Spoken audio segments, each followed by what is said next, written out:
All right, hello. Um, I don't really have much of an update. I remain stricken with the stupidity that's come along with my long haul symptoms. So I don't really have much to say. I'm going to read a couple short stories, and then maybe after I'm done, I'll respond to things in chat if there's anything, or my brain might be too worn out from reading. I have no idea. So we'll just see what happens. I'm going to be reading two stories from Great Tales of Science Fiction. The first, Desertion by Clifford D. Simak. Um, one thing from the foreword that I won't bother reading is he wrote this in 1944, right after hearing about what was going on in the Nazi death camps. For the majority of the story, you won't see how that's relevant at all. But when the story ends, I think you can see how the news of what was going on in the concentration camps had affected his thinking. All right, so Desertion. 4 men, 2 by 2, had gone into the howling maelstrom that was Jupiter and had not returned. They had walked into the keening gale, or rather, they had loped, bellies low against the ground, wet sides gleaming in the rain, for they did not go in the shape of men. Now the 5th man stood before the desk of Kent Fowler, head of Dome Number 3, Jovian Survey Commission. Under Fowler's desk, old Towser scratched a flea, then settled down to sleep again. Harold Allen, Fowler saw with a sudden pang, was young, too young. He had the easy confidence of youth, the straight back and eyes, the face of one who never had known fear, and that was strange.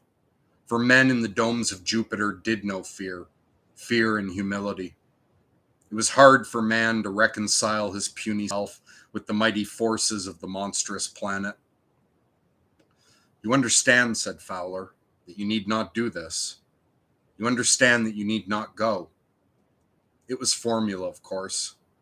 The other 4 had been told the same thing, but they had gone. This 5th one, Fowler knew, would go too.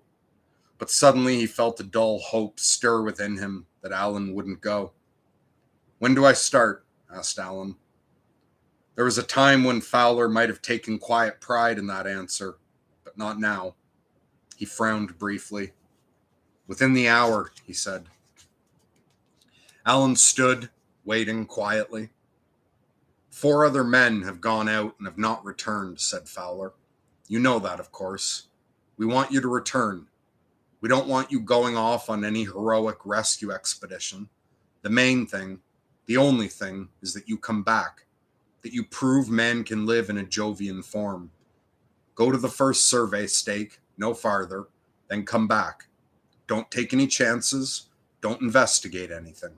Just come back. Allen nodded. I understand all that. Miss Stanley will operate the converter, Fowler went on. You need have no fear on that particular point. The other men were converted without mishap. They left the converter in apparently perfect condition. You will be in thoroughly competent hands. Miss Stanley is the best qualified conversion operator in the solar system. She had had the experience on most of the other planets. That is why she's here. Allen grinned at the woman, and Fowler saw something flicker across Miss Stanley's face. Something that might have been pity or rage, or just plain fear. But it was gone again, and she was smiling back at the youth who stood before the desk, smiling in that prim, school-teacherish way she had of smiling, almost as if she hated herself for doing it. I shall be looking forward, said Allen, to my conversion. And the way he said it, he made it all a joke, a vast, ironic joke. But it was no joke. It was serious business, deadly serious. Upon these tests, Fowler knew, depended the fate of men on Jupiter. If the tests succeeded, the resources of the giant planet would be thrown open. Man would take over Jupiter, as he had already taken over the smaller planets. And if they failed, man would continue to be chained and hampered by the terrific pressure, the greater force of gravity, the weird chemistry of the planet. He would continue to be shut within the domes, unable to set actual foot upon the planet, unable to see it with direct, unaided vision, forced to rely upon the awkward tractors and the televisor, forced to work with clumsy tools and mechanisms, or through the medium of robots that themselves were clumsy. For man, unprotected in his natural form, would be blotted out by Jupiter's terrific pressure of 15,000 pounds per square inch, pressure that made terrestrial sea bottoms seem vacuum by comparison. Even the strongest metal Earthmen could devise couldn't exist under pressure such as that. Under the pressure and the alkaline rains that forever swept the planet, it grew brittle and flaky, crumbling like clay, or it ran in little streams and puddles of ammonia salts. Only by stepping up the toughness and strength of that metal, by increasing its electronic tension, could it be made to withstand the weight of thousands of miles of swirling, choking gases that made up the atmosphere. And even when that was done, everything had to be coated with tough quartz to keep away the rain, the bitter rain that was liquid ammonia. Fowler sat and listened to the engines of the subfloor of the dome, engines that ran on endlessly, the dome never quiet of them. They had to run and keep running, for if they stopped, the power flowing into the metal walls of the dome would stop. The electronic tension would ease up, and that would be the end of everything. Towser roused himself under Fowler's desk and scratched another flea, his hind leg thumping hard against the floor. "Is there anything else?" asked Alan. Fowler shook his head. "Perhaps there's something you want to do," he said. "Perhaps you..." He had meant to say write a letter, and he was glad he caught himself quick enough so he didn't say it. Alan looked at his watch. "I'll be there in time," he said. He swung around and headed for the door. Fowler knew Miss Stanley was watching him, and he didn't want to turn and meet her eyes. He fumbled with a sheaf of papers on the desk before him. "How long are you going to keep this up?" asked Miss Stanley, and she bit off each word with a vicious snap. He swung around in his chair and faced her. Her lips were drawn into a straight, thin line. Her hair seemed skinned back from her forehead tighter than ever, giving her face that queer, almost startling death mask quality. He tried to make his voice cool and level.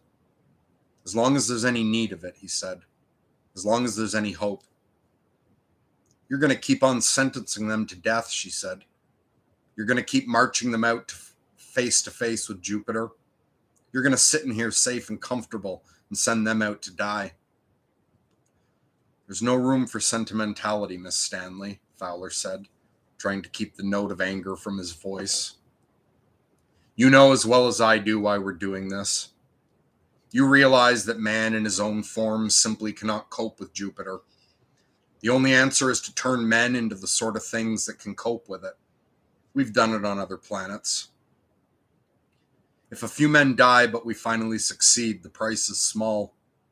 Through the ages, men have thrown away their lives on foolish things for foolish reasons. Why should we hesitate then at a little death in a thing as great as this?"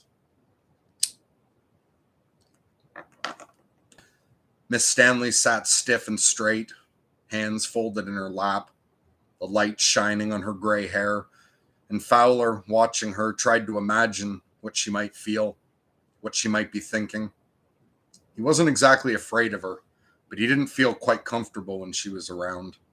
Those sharp blue eyes saw too much. Her hands looked far too competent. She should be somebody's aunt, sitting in a rocking chair with her knitting needles, but she wasn't. She was the top-notch conversion unit operator in the solar system, and she didn't like the way he was doing things. "There's something wrong, Mr. Fowler," she declared. "Precisely," agreed Fowler.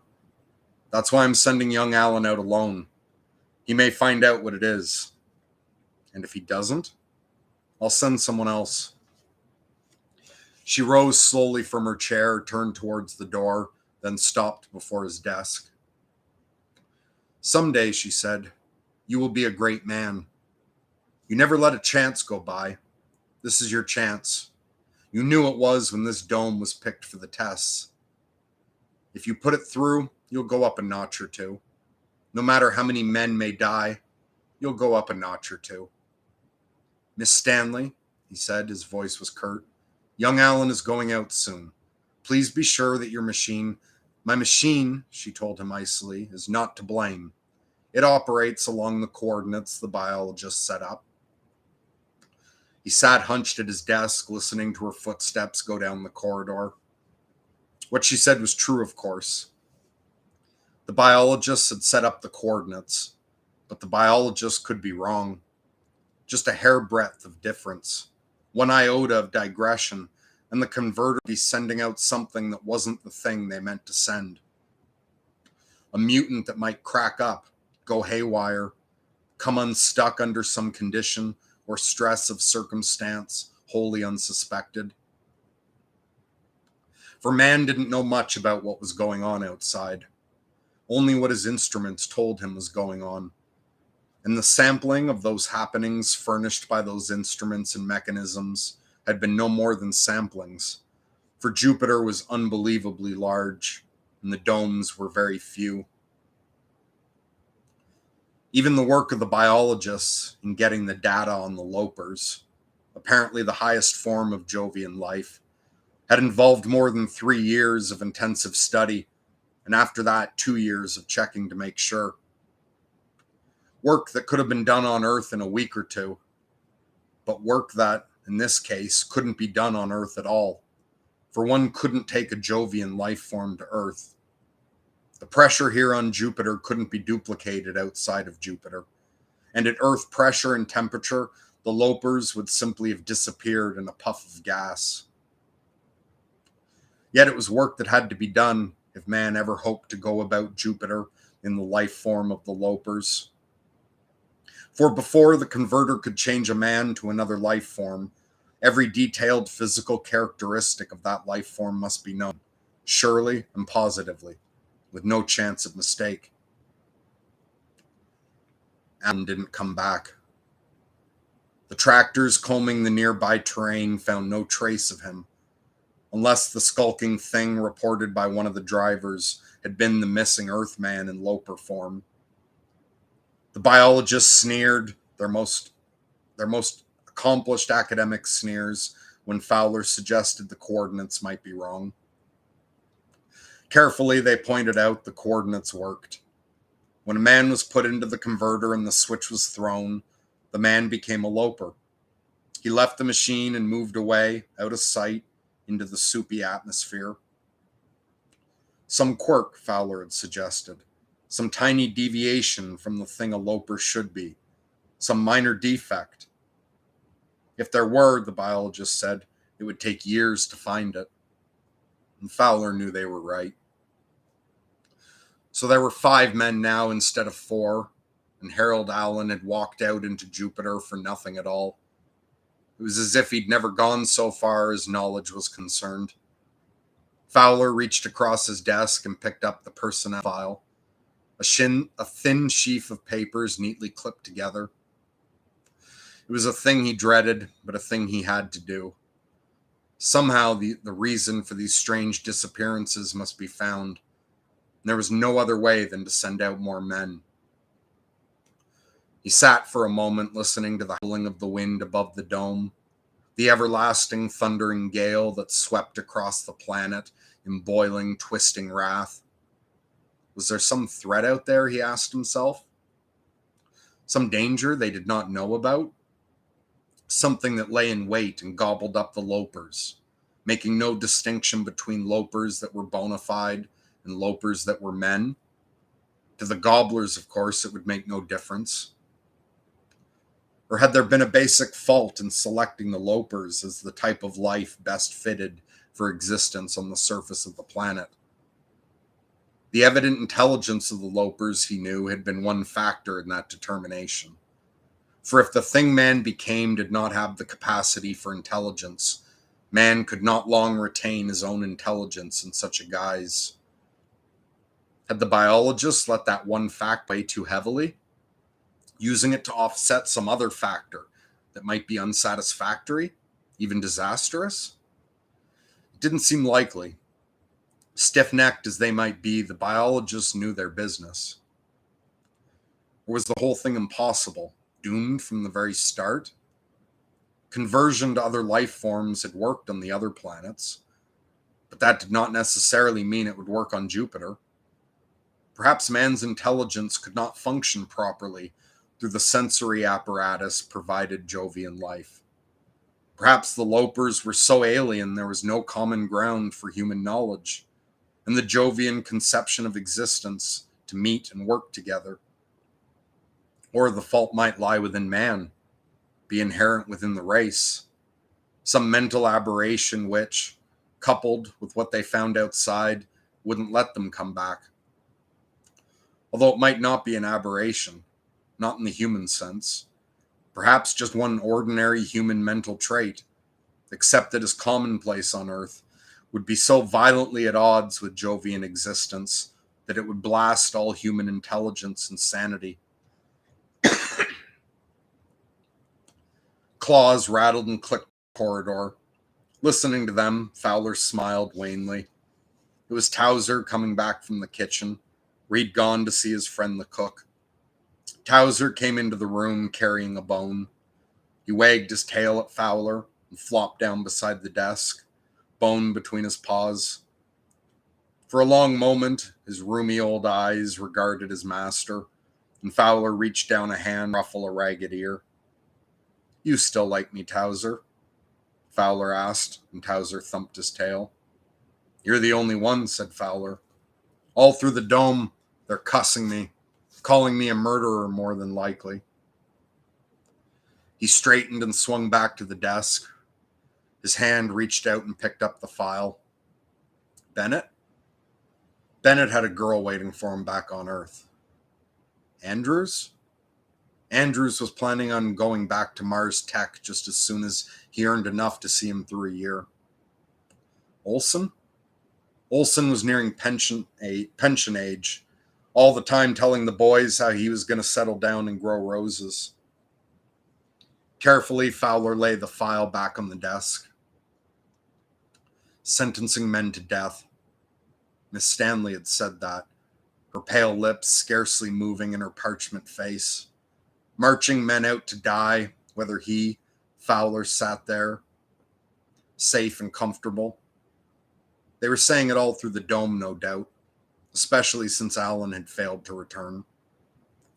They wouldn't say it to his face, of course. Even the man or men he called before his desk and told they were to go next, they wouldn't say it to him. They would only say, "When do we start?" For that was the formula. But he would see it in their eyes.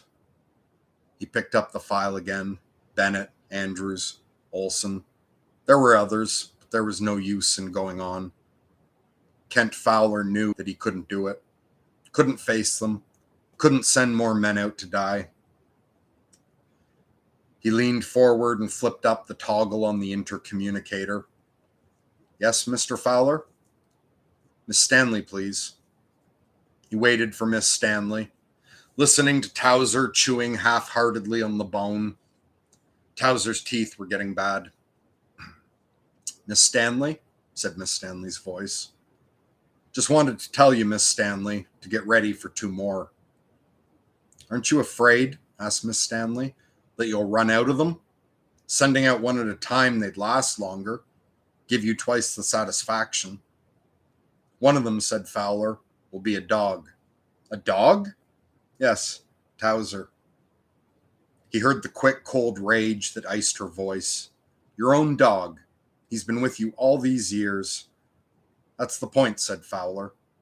"Towser would be unhappy if I left him behind."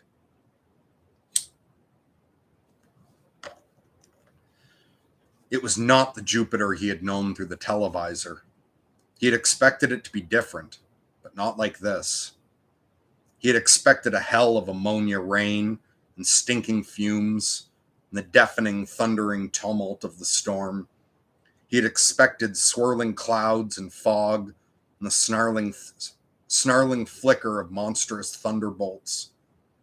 He had not expected the lashing downpour would be reduced to drifting purple mist that moved like fleeing shadows over a red and purple sward. He had not even guessed the snaking bolts of lightning would be flares of pure ecstasy across a painted sky. Waiting for Towser, Fowler flexed the muscles of his body, amazed at the smooth, sleek strength he found. Not a bad body, he decided, and grimaced at remembering how he had pitied the lopers when he glimpsed them through the television screen.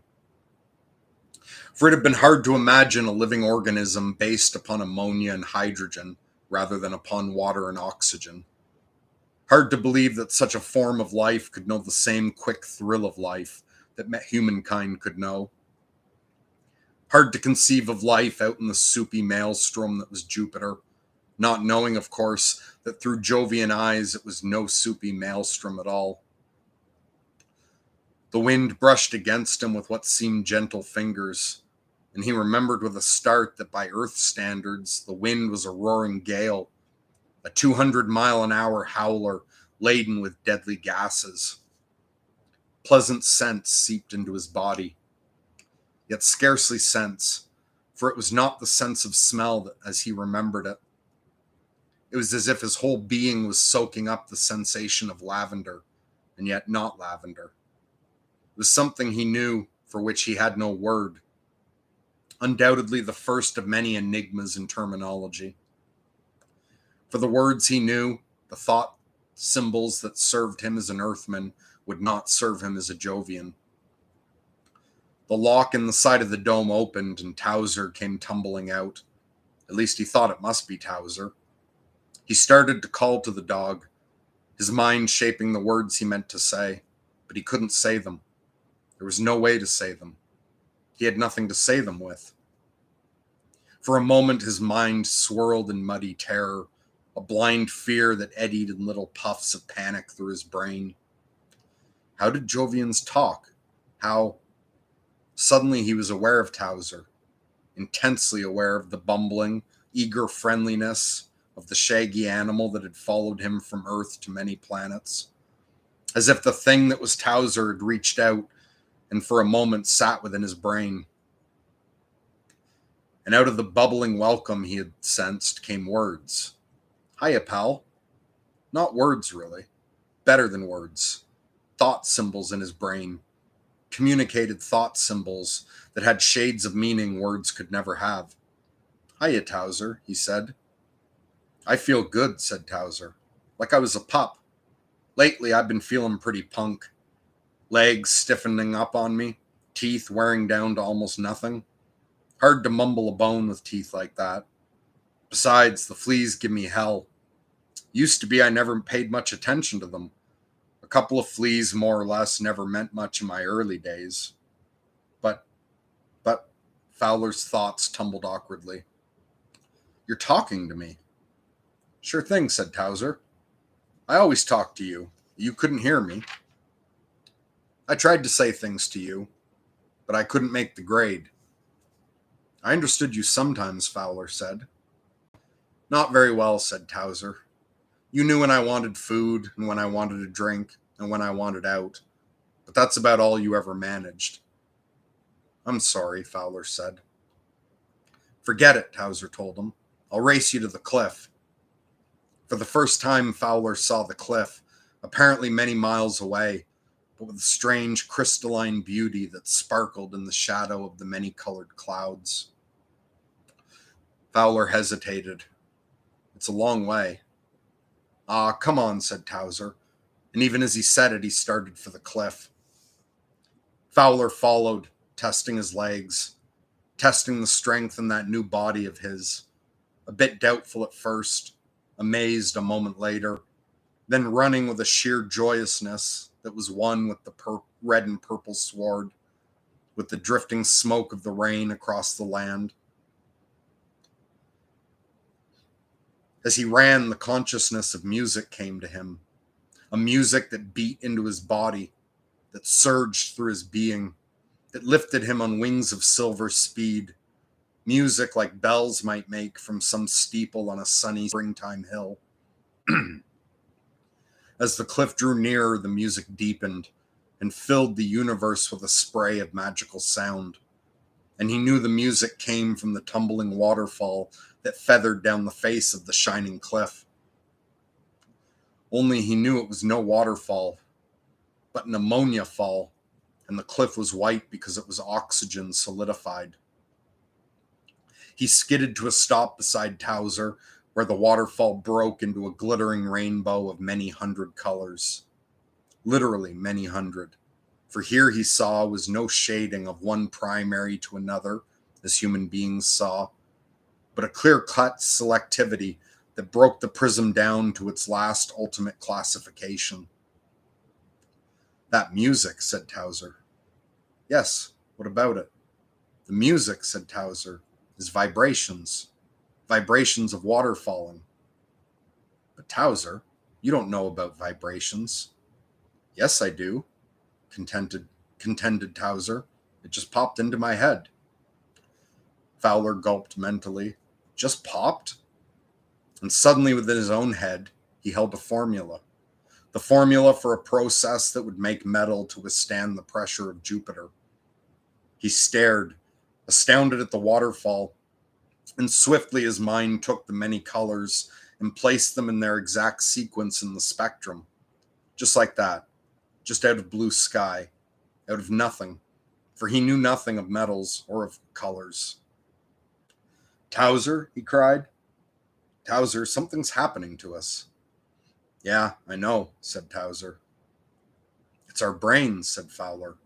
We're using them, all of them, down to the last hidden corner. Using them to figure out things we should have known all the time. Maybe the brain of Earth things naturally are slow and foggy. Maybe we're the morons of the universe. Maybe we're fixed, so we have to do things the hard way.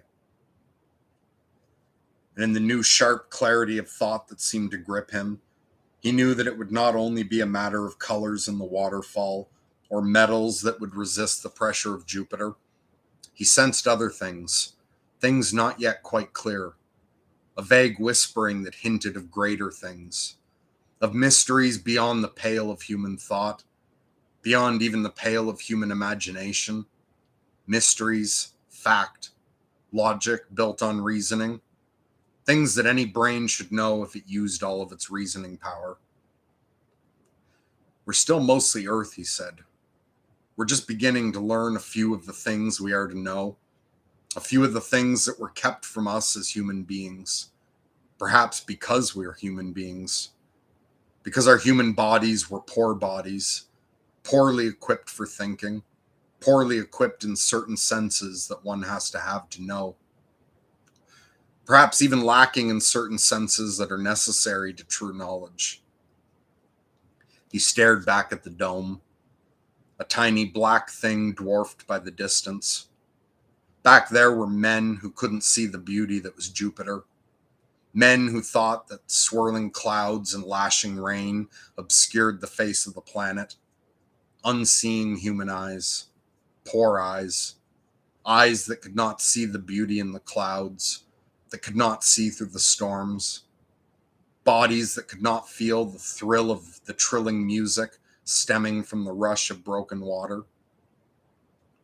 Men who walked alone in terrible loneliness, talking with their tongue like Boy Scouts wigwagging out their messages, unable to reach out and touch one another's minds as he could reach out and touch Towser's mind, shut off forever from that personal, intimate contact with other living things. He, Fowler, had expected terror inspired by alien things out here on the surface, had expected to cower before the threat of unknown things, had steeled himself against disgust of a situation that was not of Earth. But instead he had found something greater than man had ever known. A swifter, surer body, a sense of exhilaration, a deeper sense of life, a sharper mind, a world of beauty that even the dreamers of Earth had not yet imagined. Let's get going, Towser urged. Where do you want to go? Anywhere, said Towser. Just start going and see where we end up. I have a feeling. Well, a feeling. Yes, I know, said Fowler. For he had the feeling too.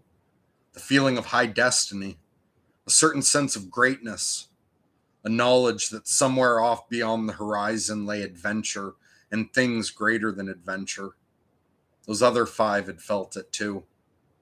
Had felt the urge to go and see, the compelling sense that there lay a life of fullness and of knowledge. That, he knew, was why they had not returned. I won't go back, said Towser. We can't let them down, said Fowler. Fowler took a step or two back towards the dome, then stopped. Back to the dome. Back to that aching, poison-laden body that he had left. It hadn't seemed aching before, but now he knew it was. Back to the fuzzy brain, back to muddled thinking, back to the flapping mouths that formed signals others understood, back to eyes that now would be worse than no sight at all, back to squalor, back to crawling, back to ignorance. Perhaps someday, he said, muttering to himself. We got a lot to do and a lot to see, said Towser. We got a lot to learn. We'll find things. Yes, they would find things. Civilizations, perhaps. Civilizations that would make the civilization of man seem puny by comparison. Beauty, and more important, an understanding of that beauty. And a comradeship no one had ever known before, that no man, no dog had ever known before. And life, the quickness of life after what had seemed a drugged existence. I can't go back, said Towser. Nor I, said Fowler. They would turn me back into a dog, said Towser. And me, said Fowler, back into a man.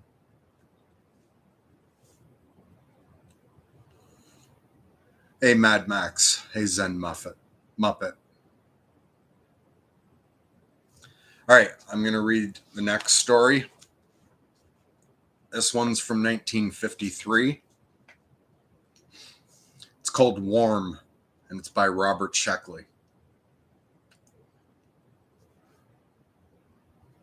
Anders lay in his bed, fully dressed except for his shoes and black bow tie, contemplating with a certain uneasiness the evening before him.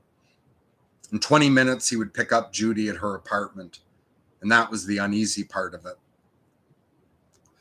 He had realized only seconds ago that he was in love with her. Well, he'd tell her. The evening would be memorable. He would propose. There would be kisses, and the seal of acceptance would, figuratively speaking, be stamped across his forehead. Not too pleasant an outlook, he decided. It really would be much more comfortable not to be in love. What had done it? A look? A touch? A thought? It didn't take much, he knew, and stretched his arms for a thorough yawn. Help me, a voice said. His muscles spasmed, cutting off the yawn in mid-moment.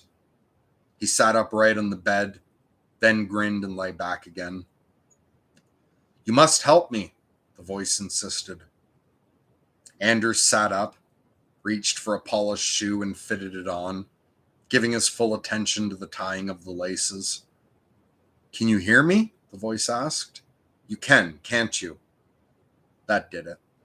Yes, I hear you, Anders said, still in high good humor. Don't tell me you're my guilty subconscious, attacking me for a childhood trauma I never bothered to resolve. I suppose you want me to join a monastery. I don't know what you're talking about, the voice said. I'm no one's subconscious. I'm me. Will you help me?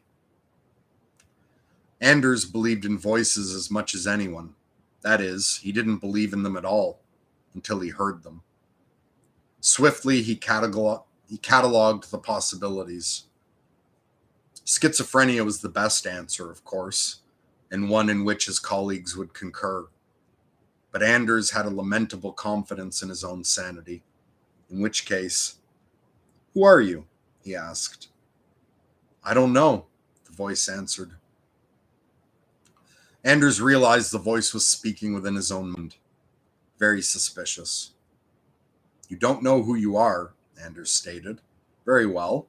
Where are you?" "I don't know that either." The voice paused and went on. "Look, I know how ridiculous this must sound. Believe me, I'm in some sort of limbo. I don't know how I got here or who I am, but I want desperately to get out. Will you help me?" Still fighting the idea of a voice speaking within his head, Anders knew that his next decision was vital. He had to accept or reject his own sanity. He accepted it. "All right," Anders said, lacing the other shoe. "I'll grant that you're a person in trouble and that you're in some sort of telepathic contact with me. Is there anything else you can tell me?" "I'm afraid not," the voice said with infinite sadness. "You'll have to find out for yourself."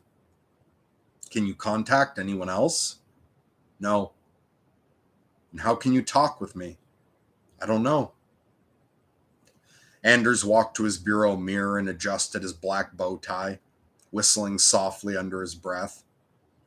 Having just discovered that he was in love, he wasn't going to let a little thing like a voice in his mind disturb him.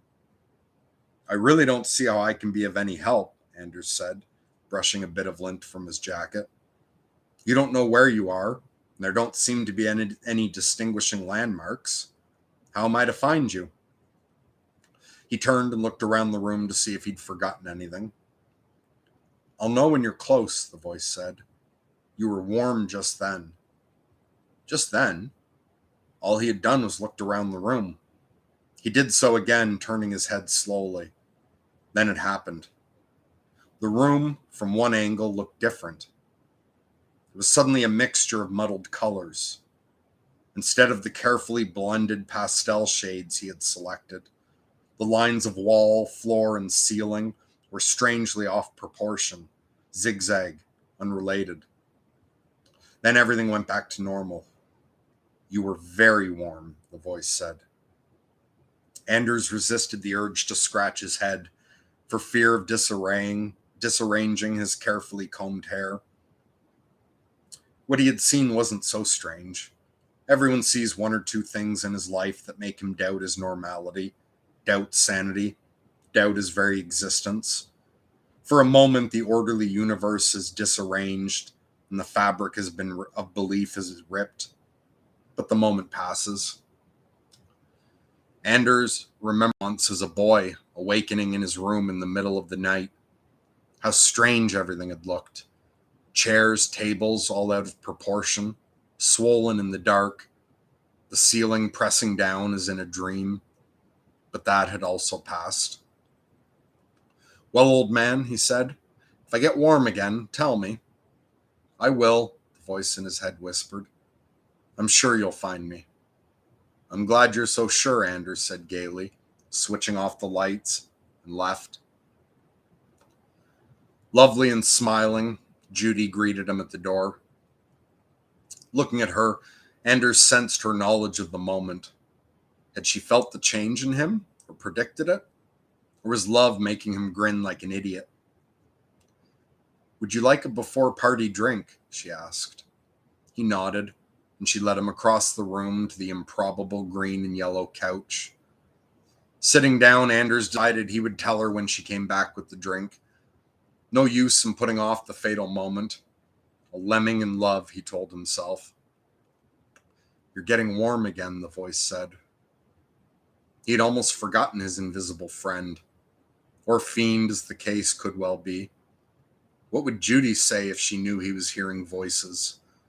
Little things like that, he reminded himself, often break up the best of romances. "Here," she said, handing him the drink. still smiling, he noticed. The number 2 smile. A prospective suitor, provocative and understanding. It had been preceded in their relationship by the number 1 nice girl smile, the don't misunderstand me smile, to be worn on all occasions until the correct words have been mumbled. That's right, the voice said. It's in how you look at things. Look at what? Anders glanced at Judy, annoyed at his thoughts. If he was going to play the lover, let him play it. Even through the astigmatic haze of love, he was able to appreciate her blue-gray eyes. Her fine skin, if one overlooked a tiny blemish on her left temple. Her lips, slightly reshaped by lipstick. How did your classes go today? She asked. Well, of course she'd ask that, Anders thought. Love is marking time. All right, he said. Teaching psychology to young apes. Oh, come now. Warmer, the voice said. What's the matter with me? Anders wondered. She really is a lovely girl. The gestalt that is Judy. A pattern of thoughts, expressions, movements, making up the girl I what? Love? Anders shifted his long body uncertainly on the couch. He didn't quite understand how this train of thought had begun. It annoyed him. The analytical young instructor was better off in the classroom. Couldn't science wait until 9:10 in the morning? I was thinking about you today, Judy said, and Anders knew that she had sensed the change in his mood. Do you see? The voice asked him. You're getting much better at it. I don't see anything, Anders thought, but the voice was right. It was as though he had a clear line of inspection into Judy's mind. Her feelings were nakedly apparent to him, as meaningless as his room had been in a flash of undistorted thought. I really was thinking about you, she repeated. Now look, the voice said. Anders, watching the expression on Judy's face, felt the strangeness descend on him. He was back in the nightmare perception of that moment in his room. This time, it was as though he were watching a machine in a laboratory. The object of this operation was the evocation and preservation of a particular mood. The machine goes through a searching process, invoking trains of ideas to achieve the desired end. Oh, were you? He asked, amazed at his new perspective. Yes, I wondered what you were doing at noon, the reactive machine opposite him on the couch said, expanding its shapely chest slightly. Good, the voice said, commending him for his perception. Dreaming of you, of course, he said to the flesh-clad skeleton behind the total gestalt, Judy. The flesh machine rearranged its limbs, widened its mouth to denote pleasure. The mechanism searched through a complex of fears, hopes, worries, through half-remembrances of analogous situations, analogous solutions. And this was what he loved. Anders saw too clearly and hated himself for seeing. Through his new nightmare perception, the absurdity of the entire room struck him. Were you really? The articulating skeleton asked him. You're coming closer, the voice whispered. To what? The personality? There was no such thing. There was no true cohesion, no depth, nothing except a web of surface reactions, stretched across automatic visceral movements. He was coming closer to the truth. Sure, he said sourly. The machine stirred, searching for a response. Anders felt a quick tremor of fear at the sheer alien quality of his viewpoint. His sense of formalism had been sloughed off, his agreed-upon reactions bypassed. What would be revealed next? He was seeing clearly, he realized, as perhaps no man had ever seen before. It was an oddly exhilarating thought. Could he still return to normality? Can I get you a drink? The reaction machine asked.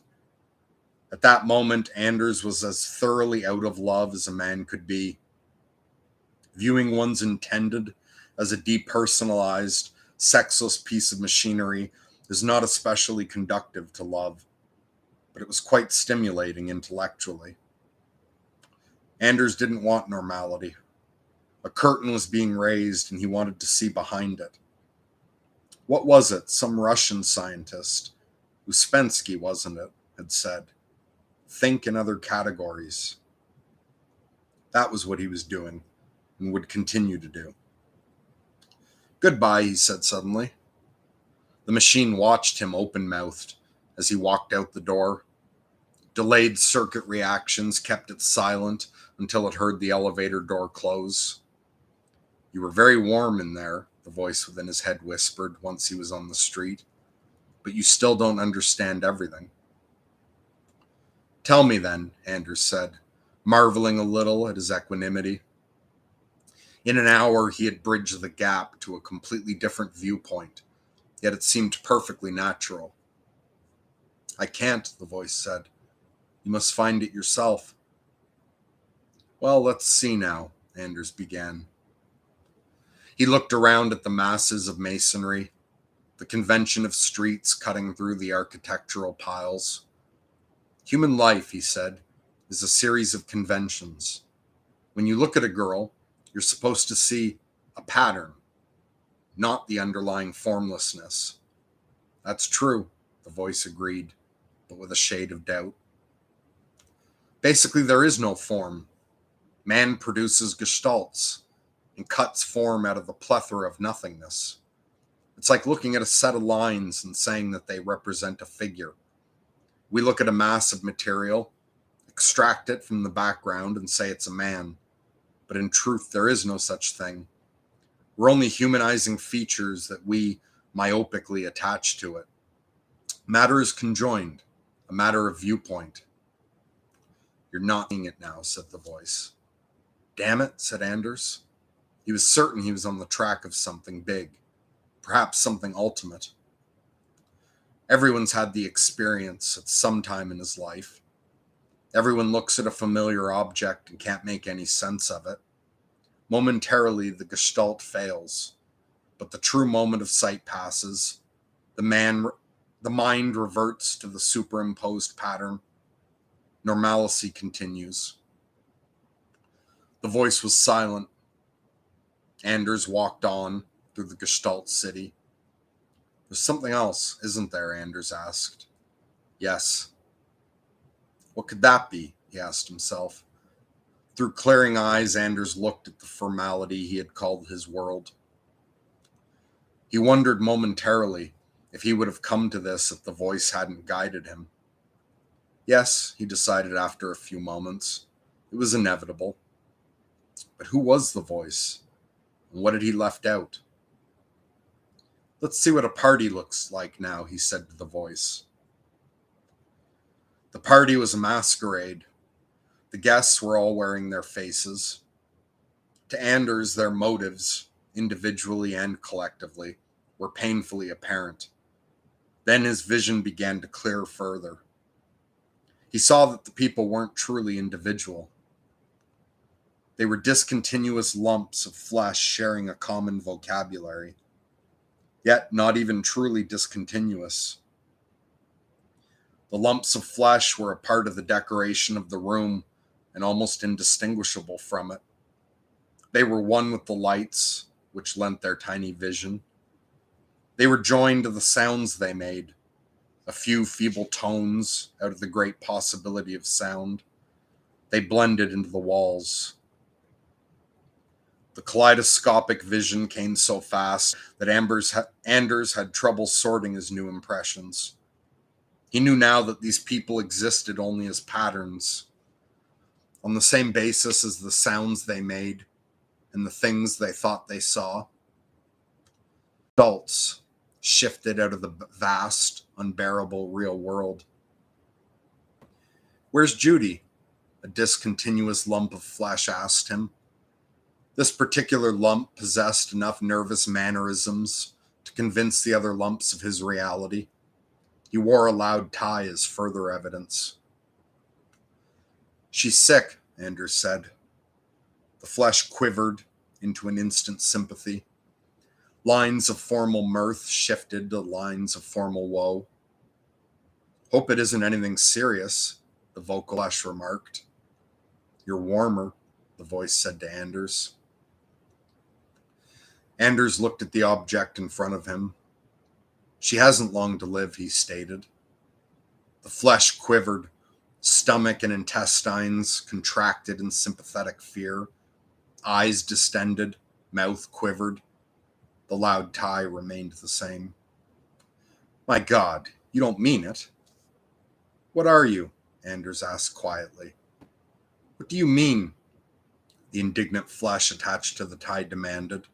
Serene within its reality, it gaped at Anders. Its mouth twitched, undeniable proof that it was real and sufficient. You're drunk, it sneered. Anders laughed and left the party. There is still something you don't know, the voice said, but you were hot. I could feel you near me. What are you? Anders asked again. I don't know, the voice admitted. I am a person. I am I. I am trapped. So are we all, Anders said. He walked on asphalt, surrounded by heaps of concrete, silicates, aluminum and iron alloys, shapeless, meaningless heaps that made up the Gestalt city. And then there were imaginary lines of demarcation dividing city from city, the artificial boundaries of water and land, all ridiculous. Give me a dime for some coffee, mister, something asked, a thing indistinguishable from any other. Old Bishop Berkeley would give you a non-existent dime to your non-existent presence, Anders said gaily. I'm really in a bad way, the voice whined, and Anders perceived that it was no more than a series of modulated vibrations. Yes, go on, the voice commanded. If you could spare me a quarter, the vibrations said, with a deep pretense of meaning. Now, what was there behind the senseless patterns? Flesh? Mass? What was that? All made up of atoms. I'm really hungry, the intricately arranged atoms muttered. All atoms, conjoined. There were no true separations between atom and atom. Flesh was stone, stone was light. Anders looked at the masses of atoms that were pretending to solidity, meaning, and reason. Can't you help me? A clump of atoms asked. But the clump was identical with all the other atoms. You ignored the superimposed patterns. You could see the atoms were random, scattered. I don't believe in you, Anders said. The pile of atoms was gone. Yes, the voice cried, yes. I don't believe in any of it, Anders said. After all, what was an atom? Go on, the voice shouted. You're hot. Go on. What was an atom? An empty space surrounded by an empty space? Absurd. Then it's all false, Anders said, and he was alone under the stars. That's right, the voice within his head was screaming. Nothing. But stars, Anders thought. How can one believe?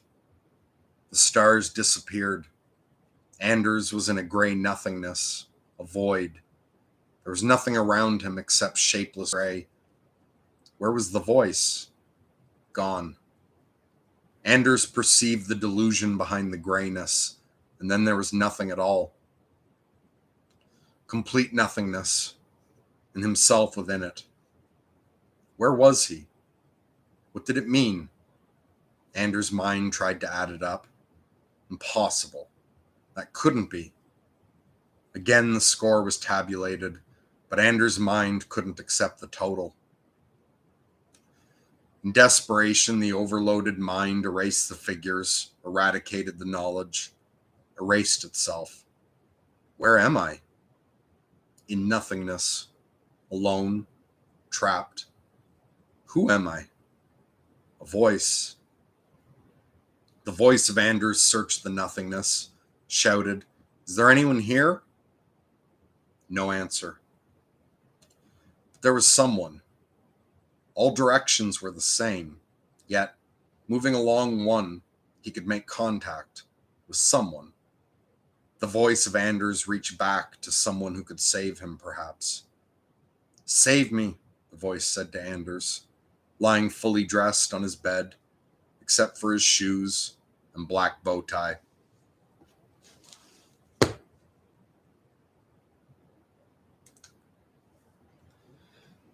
Hey, Dust. Making your dog a higher consciousness. Interesting. Yeah, I found the end of that story. You could tell that he wrote it right after hearing about what was going on in the concentration camps.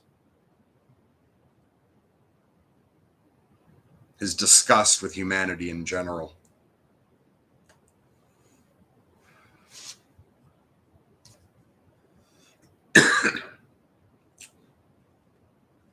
Anything in particular you want to say tonight, Dust, or should we wrap this up? I don't have a whole lot on my mind. I'm still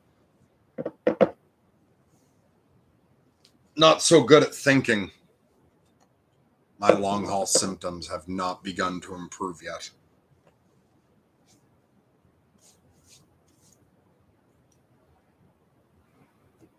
Me and Andrew did record another podcast, though. That'll go up soon. Just checking in. Well, I hope you're doing well. I think I'll just wrap it up at that. I made it to the hour point, basically. And yeah, my brain is exhausted from reading that, and I don't really have anything to say, so I'll just say I hope everyone out there is doing well, and leave it at that. God bless. Lunatic love to all.